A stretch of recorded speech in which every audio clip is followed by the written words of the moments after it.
Nintendo is one of the most well-known video game companies in the world, and with good reason. They create fun, engaging games for gamers of all ages.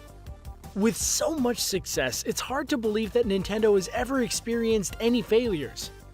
Before we get into these Nintendo misses, hit that subscribe button for more great content from the gamer. Hotel Mario. For most of the Mario Bros. Franchise, Mario has been both a plumber and Princess Peach's #1 hero when it comes to rescuing her from Bowser's clutches. Fans know that Mario also has several other career titles under his plumber's belt, as evidenced in the array of Mario-themed video games from Doctor to Tennis Star. When it comes to plumbing, no one really knows if Mario works for a large company or if he's a small business owner.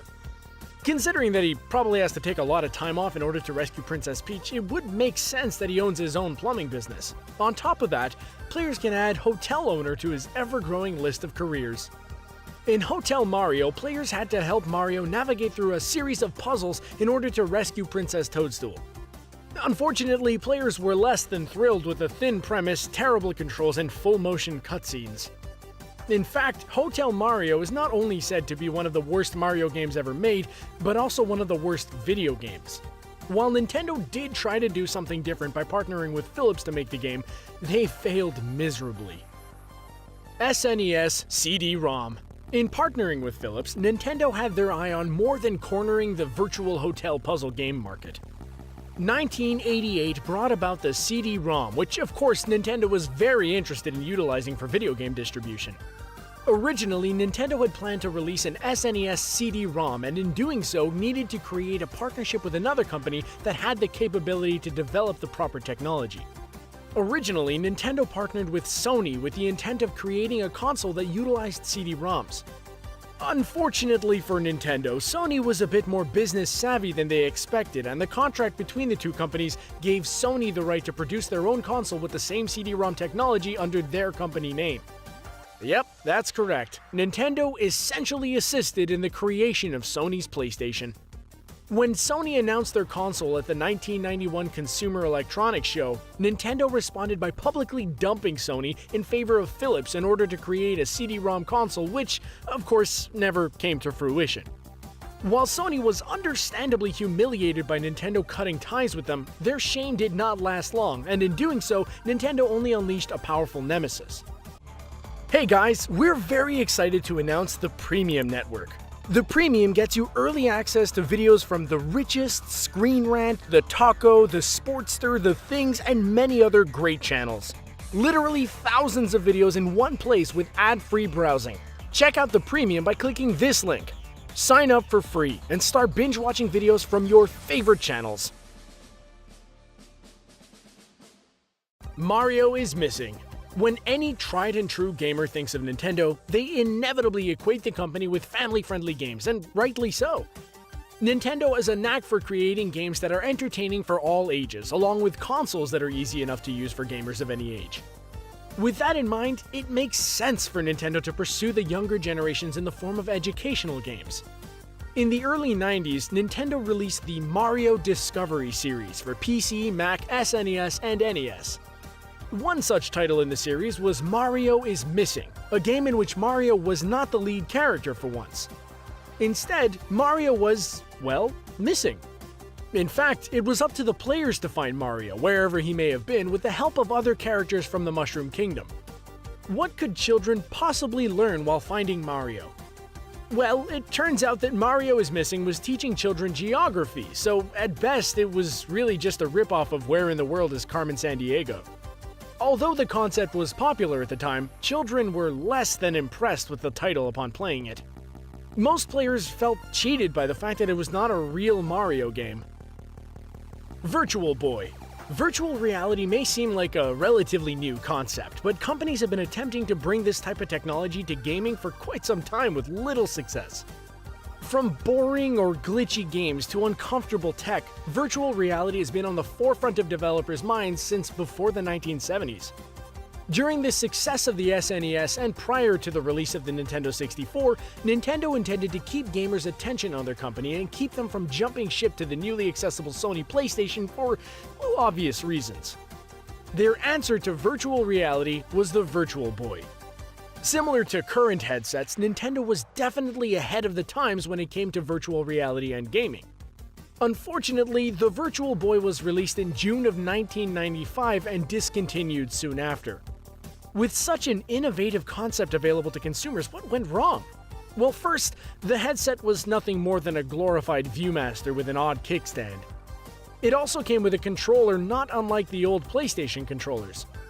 With only 22 games released for the Virtual Boy, there wasn't much content available for gamers either, let alone good content. The games themselves often took the appearance of bad night vision optics, and many gamers complained of headaches and dizziness. Mario Time Travel. If children weren't fooled the first time around, they certainly weren't going to be tricked into learning with Mario the second time. Another addition to the Mario Discovery series was Mario's Time Machine, DeLorean not included. This incarnation of Mario the Educator had Mario taking control of Bowser's Timulator in order to return the historical artifacts that Bowser stole to their rightful place in history. While the game did focus on some key historical moments, it also oddly included regular Mario gameplay, such as collecting mushrooms. Released on MS-DOS, SNES, and the NES, the game received mixed reviews. It appears as though Nintendo did take some criticism to heart with their previous educational games and turned this history lesson into a side-scrolling adventure in the same fashion as previous Mario Bros. Titles. However, most gamers felt that Nintendo's foray into educational games was a frantic cash grab and nothing more. Given that Nintendo has had numerous Mario spin-offs fail miserably, some critics felt as though Nintendo should simply stick to what it does best, creating entertaining games for all ages. With such lukewarm reception, Nintendo probably wished that they could use Bowser's Timulator to go back and talk themselves out of this horrible idea. Nintendo 64DD. Released worldwide in 1997, the Nintendo 64 was well received by critics and gamers alike due to the advanced graphics and gameplay at the time. The only issue that fans of the console had was the original lack of games for the system. However, Nintendo's choice to use cartridges instead of the more popular CD-ROMs available at the time did perplex gamers. At the time, Nintendo cited that the use of cartridges was to keep the price point of the Nintendo 64 down. However, PlayStation and several other game companies had affordable CD-ROM-based systems out at the same time. The answer to the CD-ROM conundrum was said to be found in Nintendo's 64DD. Slated as an augmentation to the Nintendo 64, the 64DD was essentially a disk drive that players could use to write data to Nintendo-specific disks. Boasting a storage space of 64 megabytes, gamers were not impressed considering that PlayStation discs were capable of holding 700 megabytes at the time. To add to the headache, Nintendo pushed back the release date of the 64DD several times, causing it to be released nearly 4 years after the initial release of the Nintendo 64.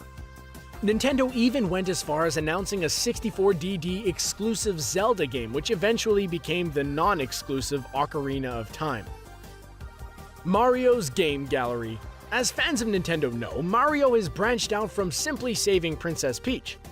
From racing go-karts to teaching children about geography and history, Nintendo is always looking for new ways to utilize their signature character in different ways. In 1995, Nintendo released Mario's Game Gallery for Mac and PC. Gamers could play Go Fish, Dominoes, Backgammon, Checkers, and Yacht, Nintendo's version of Yahtzee.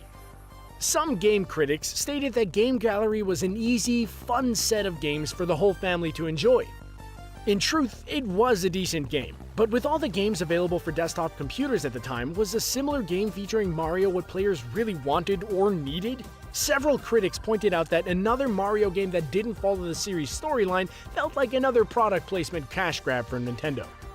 Considering that Mario's Game Gallery was created by third-party publishers with nearly zero insight from Nintendo, this may have been the case.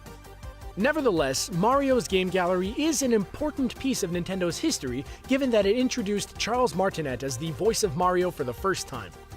However, most players heard Martinet speak as Mario for the first time in Super Mario 64, which was released the following year.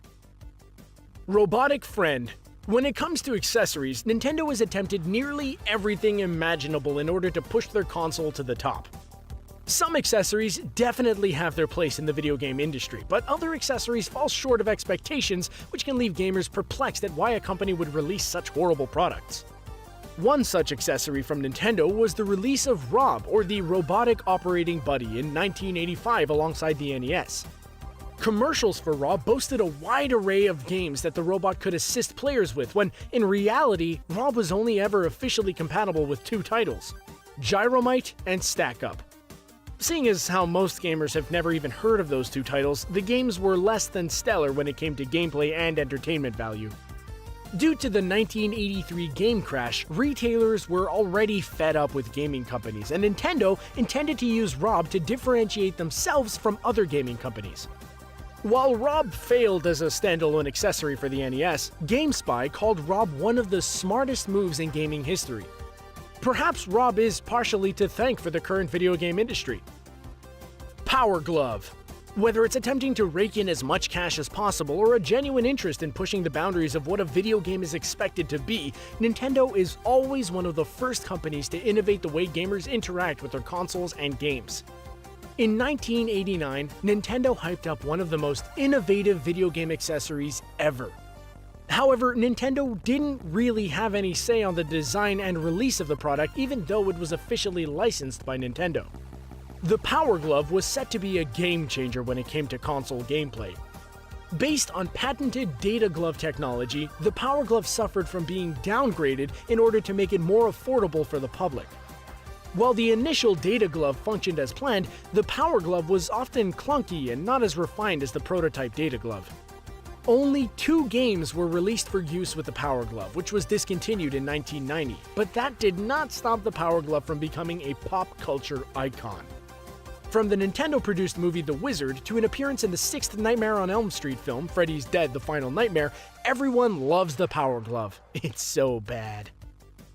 Box Office Ba-Bomb. Apparently, Nintendo did not learn from the mistakes they made with The Wizard and wanted to try their hand at another video game-based feature-length film. This time, Nintendo had Disney backing them in their pursuit of taking over the box office, so in reality, what could possibly go wrong with the Mario Brothers movie aside from casting John Leguizamo? Shot on a budget of $48 million with a cast that included Dennis Hopper and Bob Hoskins, Super Mario Bros. The movie was released in 1993, which was admittedly a decent year for Nintendo with the iconic releases of games like Star Fox and Kirby's Adventure. Nintendo at the time was at the forefront of gamers' minds, and so one would think gaining commercial success off their most famous character should have been a cinch. Unfortunately, it was not. Neither critics nor regular moviegoers wanted anything to do with the Super Mario Bros. Movie. In fact, the movie only brought in $20.9 million at the box office, less than half of what it cost to produce the film in the first place.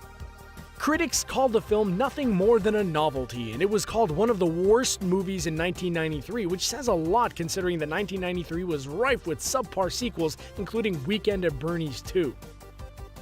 Well, that concludes our list. Did we miss any Nintendo fails? Let us know in the comments, and as always, don't forget to like and subscribe for more great content at The Gamer. Don't forget to check out our playlist too. Thanks for watching!